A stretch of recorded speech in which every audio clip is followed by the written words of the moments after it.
Kamin je jedan od elemenata koji u svaki interijer unosi osjećaj ugode i luksuza, a osobito u božićno vrijeme. Danas ćemo vam pokazati kako ga napraviti. Pripremila sam jedan božićni projekt. Pokazat ću vam kako izraditi okvir kamina, a vi ga onda možete ukrasiti kako god želite.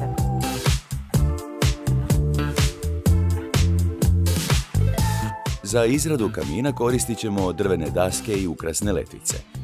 Izradu kamina započet ću sa montažom bočnih stranica, a nakon toga ću montirati gornju, donju i središnju ploču.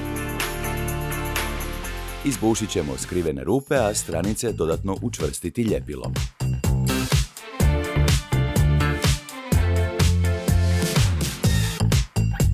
Prije nego postavim gornju i donju ploču, odredit ću širinu.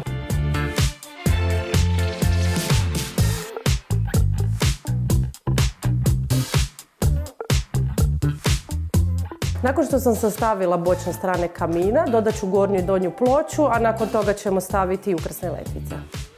Ukrasne letvice izrezat ćemo na mjeru, nakon čega ćemo ih postaviti oko bočnih strana i ispod gornje ploče. Naš ukrasni kamin uskoro je gotov. Još nam samo preostaje ispuniti spojeve kitom za drvo i obojiti ga. Mi smo se odlučili za nježnu bež nijansu, a vi ga možete prilagoditi svojem interijeru.